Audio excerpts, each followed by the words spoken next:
नमस्कार। Welcome to my channel Jasmin cooking world. चलतु आज आम दोसा बनैबा आ दोसार मसला केमती तैयारी करा जाए सेटा भी आपन को सिखेबी। तो मु बड़ गिना 2 गिना चाउल नहीं जाइछि।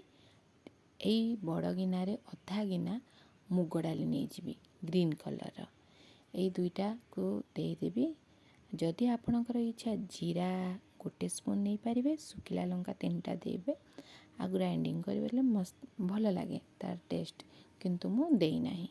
आ 1 मुठा बुट डाली देबे। डाली आ चाउल को भल भाव सफा करके धोईदेवे। धोईदेला ताकू बतुरई देवे। ओवरनाइट ताकू छाड़ीदेवे। नेक्स्ट डे दिन ताकू ग्राइंडिंग करिकिना आपण सांगे सांग पिठा करि परिबे। आपण चाहिए भी घंटे 2 घंटा रेस्ट देकिना तापरे भी करि परिबे। देखंतु बैटर को बाटी देइछि आ बैटरटा एई भलिया देखा जाउछि। आलू मसला पाई मोर कौन इंग्रेडिएंट्स दरकार सेटा आपण मानकु कहूछि। प्रथमे 4टा आलू को मु सिझेइकी चकटी देइछि। ग्रीन मटर को टिके बॉईल करके बाहर कर देइछि। धनिया पत्र को छोट छोट करके काटिछि। 1 गाजर को ग्रेट कर देइछि। बादाम भी टिके फ्राई कर देइछि। धनिया पाउडर, जीरा पाउडर 1 स्पून, हळदी टिके, गरम मसला 1 स्पून, मैगी मसला 1 स्पून आ टिके कस्तूरी मेथी रहिछि। सोरिष 1 स्पून देवे आ आपणक स्वाद अनुसार नमक देवे।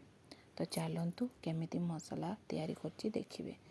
मु कढ़ई गरम हो सारी मुझे 2 स्पून ऑयल दे देइछि। ऑयल मोर गरम हो सारा पर मुझे सोरिष 1 स्पून देदेली। छोट स्पून रे देवे आपणकर जमते किंतु मु छोट स्पून रे देइछि। तो मोर ये सोरिष देखंतु फुटिलाणी। सोरिष फुटी सारा पर मु टिके हळदी देदेवी। हळदी देवा द्वारा आलूर टिके कलर आसीबो। हळदी टिके जली आसला परे आमे आलू देदेबा। आलू को टिके फ्राए करदेबा। आलू टिके फ्राए हो सारा परे तापरे आमे ग्रीन मटर देबा। मोर ये रेसिपीटा आपण मानु केमती लागुची आपण निश्चिंत भाव में कमेंट बॉक्स रे कमेंट देबे। मो वीडियो को लाइक कर देबे आ मो चैनल को सब्सक्राइब कर देबे। देखंतु एने मो बॉईल हेतुआ ग्रीन मटर को दे देइछि। तापरे मु बादाम को दे देबी। तापरे मु आलू, बादाम, ग्रीन मटर को मिक्स कर देबी। स्वाद अनुसार तापरे लूण दे देबी। ग्रेट करथिबा गाजर को भी दे देली। आपण चाहिए आ किछि ता सहित ऐड करि पारिबे, लेकिन एतिकी ही आपण आलू रे देले मसला आपणकर आलूर टेस्टटा बहुत भल लागिबो। तो प्लीज़ मो वीडियो को लाइक करदेवे। मो चैनल को सब्सक्राइब करदेवे। बेल आइकन को क्लिक करदेवे। चलतु ये मु जो जो मसला सब बाहर करी से मसला गुड़ाक मु ऐड करदेली।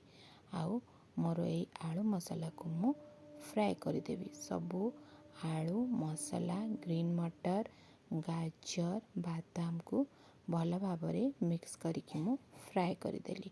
मोर एने एइतरे मु स्वाद अनुसार लूण भी देदेली। तापरे जो मु कस्तूरी मेथी टिके रखी ताको भी देदेली।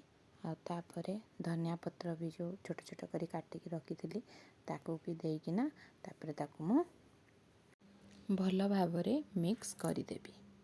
एने आमर आलू मसला रेडी। दोसा पाई आमे तावा बसई दबा। तावा आमर पूरा गरम हैला परे आमे पिठो को दबा। पूरा तावा ताती जीवो तापरे पिठो बैटर पकेबे। धीमी आंच रे पूरा धीमी आंच रे देबे। धीमी आंच रे दबा द्वारा धीरे धीरे तळु क्रिस्पी भी हबो आ दोसा भलिया उठिबो। तापरे आमे पिठा मझिरे आलूर बैटर को दे देबा।